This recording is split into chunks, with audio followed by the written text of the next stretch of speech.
Now students, let's solve question number 6.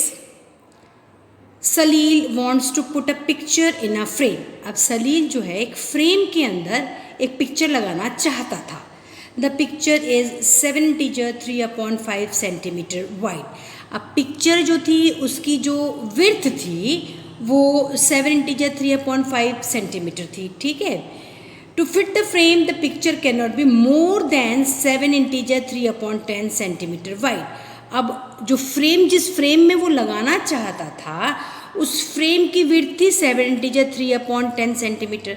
अब क्या होगा, उसको ये बताना है इस क्वेश्चन के अंदर कि वो उस पिक्चर को कितना ट्रिम करे कि वो इस फ्रेम के अंदर आ जाए. इस विड्थ जो फ्रेम का विड्थ है इसके अंदर आ जाए. मतलब इसका मतलब ये पिक्चर का विड्थ ज़्यादा है और फ्रेम का विड्थ कम है. तो इस पिक्चर के जो विड्थ को मुझे ट्रिम करना पड़ेगा जिससे कि वो इस वाले फ्रेम के अंदर फिट हो जाए. और कितना मुझे ट्रिम करना पड़ेगा that I have to calculate. तो let's solve question number 6 students. So this is the solution students. Width of the picture, picture की विड्थ कितनी देर की, चौड़ाई, विड्थ माने चौड़ाई कितनी देर की, 7 integer 3/5 सेंटीमीटर. तो मैंने इम्प्रॉपर फ्रैक्शन में इसको कन्वर्ट कर दिया. 7 5 35, 35 plus 3 that is equal to 38/5 centimetre. तो 38/5 सेंटीमीटर क्या है, width of the picture, picture की विड्थ है, चौड़ाई है. ठीक है. Width of the frame, picture का जो फ्रेम है उसकी विड्थ कितनी दे रखी है, देखिए 7 integer 3/10 सेंटीमीटर. तो 10 7 70, 70 plus 3 that is equal to 73/10 centimetre. ये है आपकी विड्थ फ्रेम की. पिक्चर की फ्रेम थी 38/5 सेंटीमीटर और फ्रेम की जो विड्थ है दैट इज 73/10 सेंटीमीटर.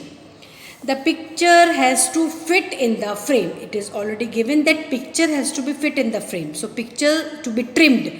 कितनी पिक्चर ट्रिम करूँगी मैं, तो क्या करना पड़ेगा मुझे, 38/5 में से 73/10 को माइनस करना होगा. अब माइनस करने के लिए पहले मुझे क्या करना पड़ेगा, डिनोमिनेटर सेम करने पड़ेंगे. डिनोमिनेटर सेम करने के लिए इन दोनों का एलसीएम निकालना पड़ेगा. दोनों का एलसीएम निकालूंगी तो मेरा आंसर आ जाएगा 10. ठीक है. अब आया आपका, अब 38/5, इस 5 को मैं किससे मल्टीप्लाई करूँ कि मेरा आंसर 10 आ जाए. तो 5 2 10, नीचे 2 है तो ऊपर भी 2 ही होगा, 38 into 2. सिमिलरली इस 10 को मैं किससे मल्टीप्लाई करूं कि मेरा आंसर 10 आ जाए. तो 10 1 10, 73 को भी 1 से करना पड़ेगा, दैट इज 73 1 टाइम. तो मेरा आंसर आएगा 38 into 2 that is 76/10 minus 73/10. Again 10 दोनों में जो उनका जो डिनोमिनेटर है वो दोनों सेम है, तो मैं फ्रैक्शन लाइन के नीचे कॉमन ले लूँगी 10 और above the fraction line 76 minus 73 minus किया तो आया 3/10 सेंटीमीटर. तो 3/10 सेंटीमीटर जो है वो जो है मेरे को पिक्चर जो है उतनी ट्रिम करनी पड़ेगी. कितनी, 3/10 सेंटीमीटर पिक्चर ट्रिम करनी पड़ेगी मुझे फ्रेम के अंदर फिट करने के लिए. So the picture should be trimmed by the width by 3/10 centimetre. So now let's solve question number 7. This is question number 7. Ritu ate 3/5 part of an apple. एक Apple का 3/5 पार्ट किसने खाया, रितु ने. और जो बाकी बचा वो किसने खाया, बाय हर ब्रदर सोमू. ठीक है. How much part of the apple did Somu eat. सबसे पहले आपको बताना है सोमू ने कितना पार्ट खाया एप्पल का.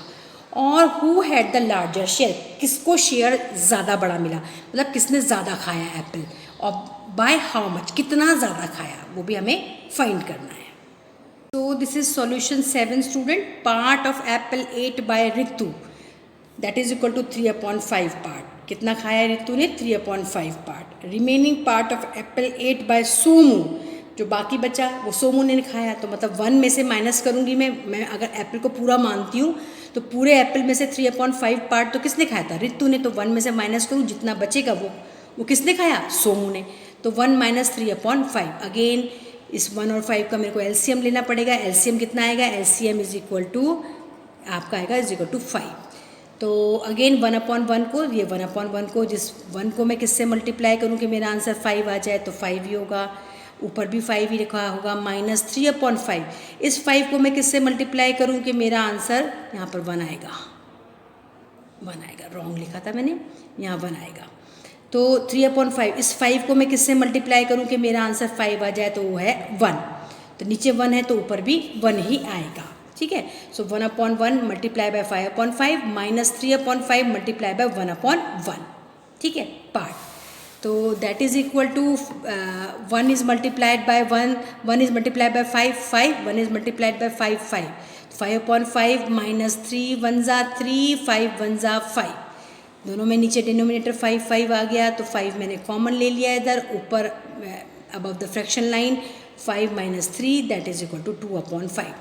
मतलब 2/5 पार्ट जो था वो सोमू ने खाया। अब मुझे बताना पड़ेगा किसने ज़्यादा खाया। तो Ritu ate 3/5 part and Somu ate 2/5 part, तो रितु ने ज़्यादा खाया, तो रितु एट लार्जर पार्ट।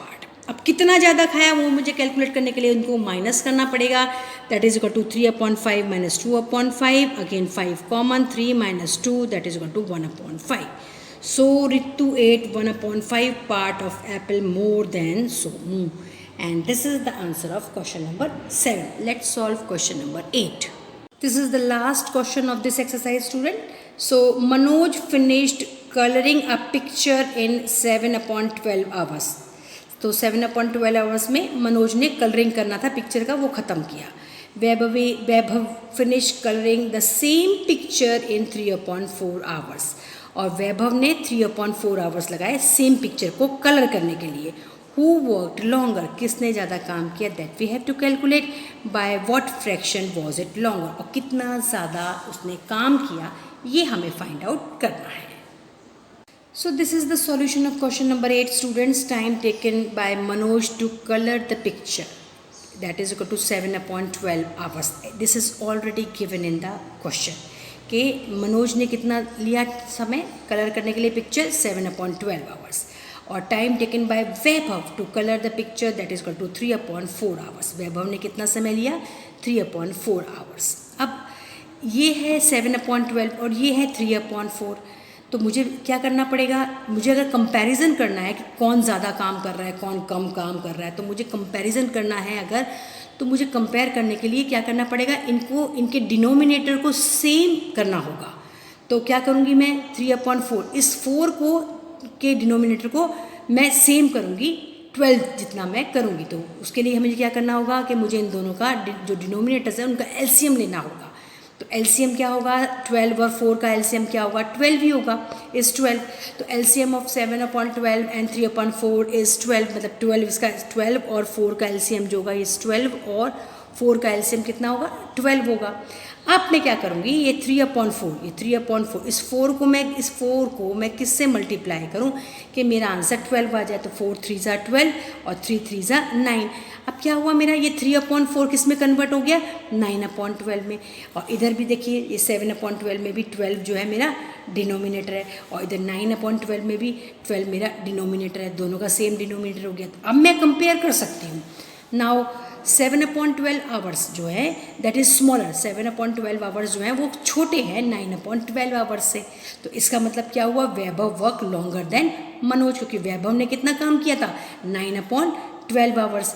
तो वैभव वर्क लॉन्गर देन मनोज, कितना किया उसे फाइंड आउट करने के लिए मुझे क्या करना पड़ेगा, इसको डिफरेंस निकालना पड़ेगा। Now 9/12 minus 7/12, again 12 is taken as common, and above the fraction line 9 minus 7 that is equal to 2/12. Again 2 1s are 2, 2 6s are 12, that is equal to 1/6.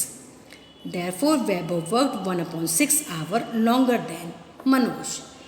So this is the solution of question number 8, student. This is the end of this exercise. We will solve next exercise in our next videos. Up till then, goodbye, thank you, and have a nice day.